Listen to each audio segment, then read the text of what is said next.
আচ্ছা, এরপরে প্রশ্ন হলো, মানুষ নামাজ পড়তে চায় না, কিয়ামতে তাদের কি অবস্থা হবে? নারীরা নামাজ পড়তে চায় না, তাদের কি অবস্থা হবে কিয়ামতের দিন? ভাই, বেনামাজি যারা হবে এই লোকগুলো আমাদের এই সমাজে, বিশেষ করে বেনামাজিদের আবার একটু ওই যে চোরের মায়ের বড় গলার মতো একটু, এরা দেখবেন জোর দিয়া বলে নামাজ না পড়লে কি হয়েছে, ঈমান আছে। নামাজি ব্যক্তিকে শুনবেন না কোনোদিন এটা বলতে যে আমি আলহামদুলিল্লাহ নামাজ পড়ি, আমার ঈমান আছে, এরকম শুনছেন কখনো? কিন্তু বেনামাজিরে শুনবেন যে নামাজ না পড়লে কি হয়েছে, ঈমান আছে। ওই যে কয় না, চোরের মায়ের গলা একটু বড়, ব্যাপারটা এরকম। দেখেন, নামাজ না পড়লে ইসলামে তার কোনো হিস্সা থাকে? ওমর রাদিয়াল্লাহু তাআলা বলছেন এটা, লা হাজ্জা ফিল ইসলামি লিমান তারাকাস সালাহ। ভালো করে শুনে রাখেন, যে ব্যক্তি নামাজ ত্যাগ করে ইসলামে তার কোনো হিস্সা নাই।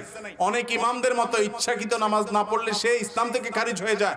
ইমাম আবু হানিফা রাহিমাহুল্লাহর মত হলো, আর অনেকে আমার মত হলো, যদি আপনি নামাজ না পড়েন কিন্তু আপনার মধ্যে অপরাধ বোধ কাজ করে, এর ফলে আপনি ইসলাম থেকে খারিজ হবেন না।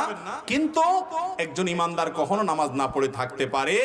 কুফর এবং শিরকের মাঝে একজন মুসলমানের পার্থক্যের দেয়ালই হলো নামাজ। যে নামাজ পড়ে সে মুসলমান, যে নামাজ না পড়ে নিজেকে সে মুসলমান দাবি করার অধিকার নৈতিকভাবে রাখে না। মুসলমান অন্য যাই করুক না করুক, নামাজটা পড়তেই হবে। এই জন্য নামাজের উপরে গাফলতি করা যাবে না।